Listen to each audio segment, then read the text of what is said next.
어느 시간대에 방송하는지는 모르지만 유튜브로나마 짧게 화장실이나 시간이 있을 때 잠시 보는 프로그램이 있습니다. 개는 훌륭하다라는 프로그램입니다.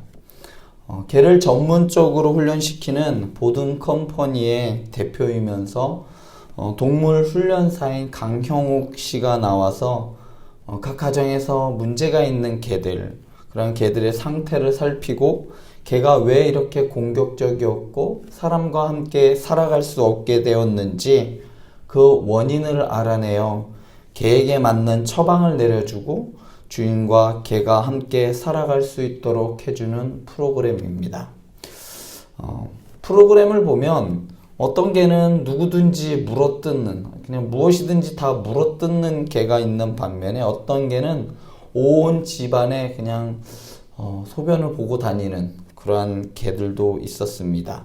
또 어떤 개는 집안에 들어오는 방문자를 아주 난폭하게 물어뜯고 물고, 그래서 어쩔 수 없이 안락사를 시키기 전에 마지막으로 이 프로그램에 도움을 신청하는 사람들도 있었습니다. 처음에는 저런 개랑은 절대로 못 살겠다 싶은 그러한 어찌 보면 대책이 없어 보이는 개도 이 강용욱 조련사가 개의 마음을 읽어주고 또 조금씩 다가가면 어떻게 보면 개들도 마음을 여는 것 같아요. 그래서 결국에는 언제 이렇게 말썽을 부렸냐 싶게 순종적이고 말을 잘 듣는 그러한 애완견으로 거듭나는 것을 거듭나는 모습을 우리는 볼 수 있었습니다. 강형욱 훈련사는 어떻게 개들을 변화시켰을까요? 저는 한번 두 가지로 한번 생각해 보았습니다. 하나는 반복적으로 개에게 인지시켜 주는 겁니다. 말을 알아듣지 못하는 개에게 지금의 상황을 인지시켜 주고 어떻게 행동해야 하는지 하나하나 가르치기 위해서는 반복적으로 하는 방법밖에 없었을 겁니다. 또 두 번째로는 개의 마음을 읽어주는 겁니다. 개에게 나는 너와 친해지고 싶고 또 너의 마음을 알고 싶어 하면서 아주 가깝게 다가가는 것이죠. 이러한 훈련사의 마음을 알고 상황을 파악했을 때 개는 더 이상 골치 아픈 존재가 아니라 사랑해주고 싶은 그 집에서 사람과도 같이 그야말로 반려견으로서의 모습을 보여주게 됩니다. 이렇게 아무리 말을 알아듣지 못하는 개라도 반복적으로 가르치고 마음을 주고 사랑을 주면 결국 이해하고 자신의 상황을 파악하여 주인에게 충성을 다하고 사랑받기 위해 애교를 부리는 그러한 순한 개가 되는 것을 볼 수가 있습니다. 그런데 말씀을 준비하면서 이런 생각이 들었어요. 어떤 면에 있어서는 사람이 개만도 못하구나 라는 생각을 하게 되었습니다. 사사기를 읽다가 잊을만 하면 한 번씩 나오는 문장이 있는데 그것은 바로 오늘 6절의 말씀과 같이 이스라엘 자손이 다시 여호와의 목전에 악을 행하여, 이 말씀이 곳곳에 등장하고 있습니다. 사사기뿐만 아니라 이스라엘의 역사를 살펴보면 이스라엘은 끊임없이 우상을 가까이 하고 하나님으로부터 멀어지고 등지기를 반복합니다. 왜 이런 일이 반복될까요? 왜 사람은 계속해서 같은 죄를 반복해서 저지를까요?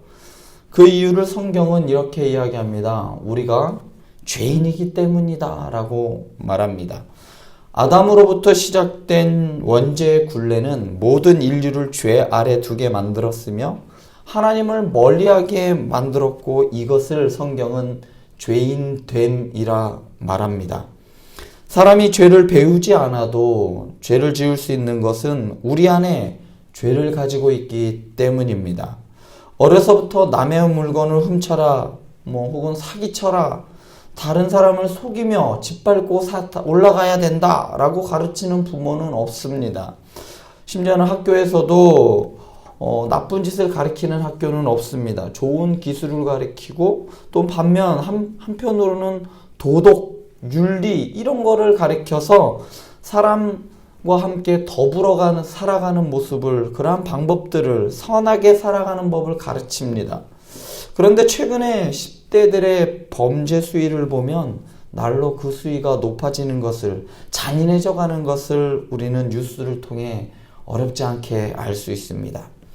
우리에게 선한 것은 찾아볼 수 없음이 우리 인간의 모습입니다. 두 번째로 우리가 죄를 반복해서 저지르는 이유는 죄가 재미있기 때문입니다. 혹은 스릴 있기 때문입니다.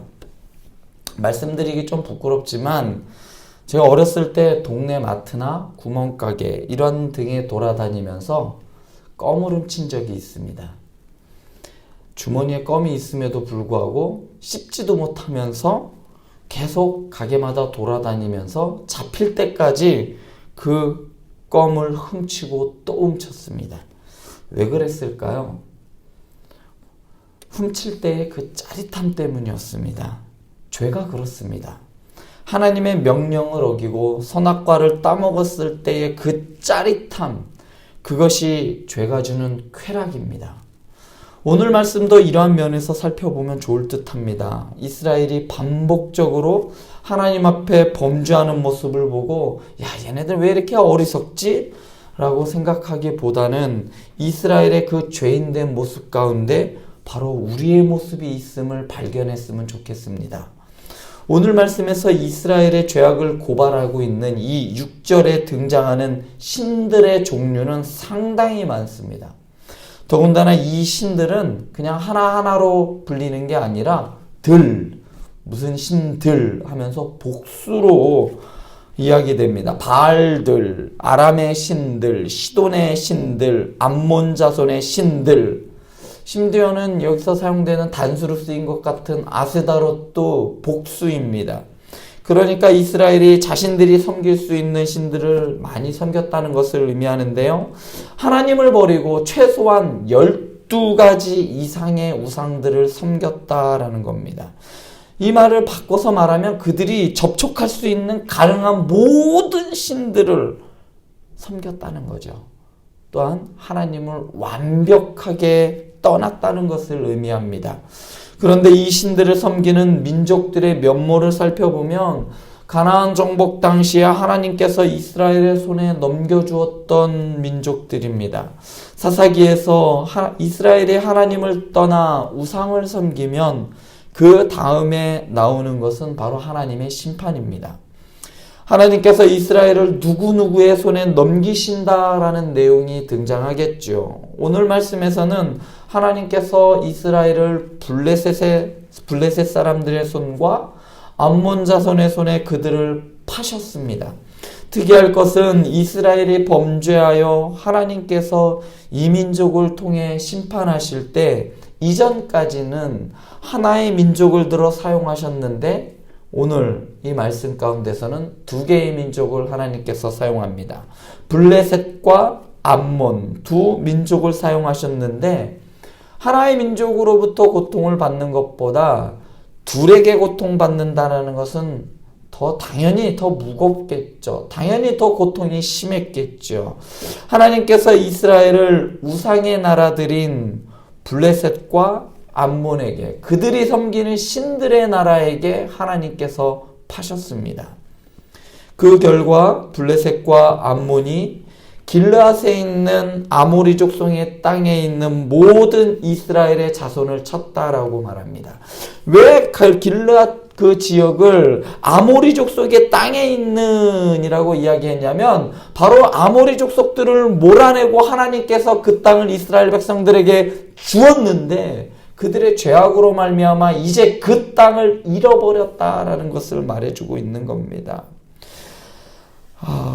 18일 동안이나 그들은 억압을 받았어요. 여기서 이스라엘 자손을 쳤다라고 하는 이 쳤다라는 표현은 구약 성경에서 단 두 곳에서만 등장하는 말입니다. 첫 번째로는 출애굽기 15장 6절에서 홍해를 건넌 모세가 하나님께 찬양을 올려드리며 홍해의 애굽의 군대를 물로 치셨다라고 했을 때 사용된 말이 이 단어입니다. 이는 단순한 공격보다는 아주 격렬한 상황을 말하는 단어입니다. 또한 억압했다라는 이 동사는 학대하다, 다투다 라고 사용되었지만 사사기 9장 53절에서도 한번 사용되었는데 한 여인이 던진 그 맷돌 윗짝에 의해 아비멜렉의 두개골이 깨뜨렸다라고 했을 때 이 단어를 사용했어요. 종합해보면 블레셋과 암몬 자손의 침략과 침탈로 인한 고통이 단순한 그냥 정신적인 스트레스뿐만 아니라 물리적인 파괴, 그러니까 그들의 삶을 온통 짓밟아 버렸다는 상황에 내몰리게 되었음을 의미합니다. 한마디로 이스라엘은 암몬과 블레셋에 의하여 부서지고 망하게 되었다는 거예요. 곧 죽게 되었다는 것을 의미합니다. 특이할 만한 것은 9절에 암몬 자손이 요단을 건너 유다와 베냐민과 에브라임 족속과 싸웠고 이로 인해 이스라엘의 곤고가 심해졌다라고 말합니다. 처음 사사기 강해를 시작하면서 첫 시간에 살펴본 사사기 1장에서 가나안 정복의 가장 앞선 지파가 누구였는지 혹시 기억하십니까? 바로 유다입니다. 이스라엘에서 가장 강력했던 유다 지파는 가나안 족속의 땅을 그의 형제 시므온 지파와 나누어 차지하기 위해 전쟁을 벌였던 지파가 바로 유다 지파였습니다. 그런데 이제 그 강력했던 유다 지파마저도 외세의 침략을 당하고 그로 인해 곤고하게 되었다는 것을 9절은 말하는 겁니다. 이제 어떤 누구도 외세로부터 안전하지 않고 이제 완전히 다 이스라엘은 멸망하게 되었다라는 것을 의미하는 것이죠. 사사기 2장 15절에서 여호와를 버리고 아스다롯을 섬긴 이스라엘에게 하나님께서 그들에게 재앙을 내리셔서 어디로 가든지 여호와께서 그들을 괴로움이 심하게 될 것이라고 이미 그들에게 경고하셨습니다. 그런데 이런 패턴이 오늘 말씀에서도 다시 등장합니다. 하나님께서 이스라엘을 블레셋과 암몬에게 파셔서 이스라엘의 곤고가, 그러니까 괴로움이 심하였다라고 합니다. 이스라엘의 괴로움은 그들의 죄악으로 인한 것임을 지속적으로 성경은 말해주고 있습니다. 이스라엘의 경우를 보아 알듯이 죄의 결과는 죽음, 고통이며 죽음입니다. 이것은 성경을 통하여 보지 않아도 그냥 쉽게 알 수 있습니다. 왜 점점 우리는 이 세상을 살아가기가 힘들까요? 세상은 왜 점점 더 악해져 갈까요? 결국 우리의 죄로 인함입니다. 우리가 살아가며 겪는 모든 고난과 고통의 원인은 죄입니다. 그리고 그 끝에는 바로 하나님의 심판이 있습니다. 우리가 죄인인 이상 하나님의 심판은 그 어떤 누구도 피해갈 수 없습니다. 그렇다면 저와 여러분들은 어떨까요? 어제를 돌아보아도 하나님의 말씀대로 살아야지 하면서 바로 저 문 밖을 나서서 하루를 살아보고 돌아온 지금 여러분들의 심정은 어떻습니까? 아무리 말씀대로 살아야지 몸부림쳐도 신락처럼 부는 그 아주 살랑살랑 부는 그러한 바람에도 이리 휘청 저리 휘청거리는 모습이 바로 저와 여러분들의 모습이 아니겠는지요. 믿음으로 살면 되겠지 해보아도 다른 사람의 잘됨을 보면 언제 그런 마음을 먹었냐 싶게 나도 저들처럼 좀 편법을 저지르고서라도 잘 살아보고 싶은 유혹이 찾아오면 아주 속절없이 무너져버리고 마는 것이 바로 저라는 사람의 모습입니다. 다른 사람이 잘 되면 너무나 부럽습니다. 하나님께 나와 죄를 자복하고 이번 한 번만 용서해 달라고 회개하고 토로하지만 돌아서면 마치 개가 자기가 토한 토사물을 다시 주워 먹듯이 또다시 죄를 먹고 마시는 모습이 오늘 말씀의 이스라엘의 모습과 그리고 저의 모습이란 말입니다. 앞에서 말씀드린 개는 훌륭하다에서 나오는 개만도 못한 사람이 바로 저의 모습이었습니다. 하나님의 사랑이 얼마나 크고 놀라운지 직접적으로 경험하기 위해서는 죄로 인해 내가 얼마나 비참하고 얼마나 참담하고 얼마나 답이 없는 존재인지 그것을 알 때 비로소 하나님의 은혜가 얼마나 큰지 우리는 알 수 있습니다. 그래서 사도 바울은 죄가 더한 곳에 은혜가 더욱 넘쳤다라고 말할 수 있었던 것입니다. 내가 죄인 중에 괴수로 보일 만큼 죄로 인한 그 절망을 깨달았을 때 비로소 위대한 하나님의 사랑에 우리는 감격할 수 있는 겁니다. 이스라엘 백성들보다 더 악하고 철저하게 위선적이고 죄악덩어리인 나를 이 시간 마주하시기 바랍니다. 그리고 하나님 살려주세요. 개만도 못한 나를 살려주십시오. 라고 하나님께 매달렸을 때 그 큰 하나님의 은혜를 여러분들은 대면할 수 있을 것입니다. 기도하시겠습니다.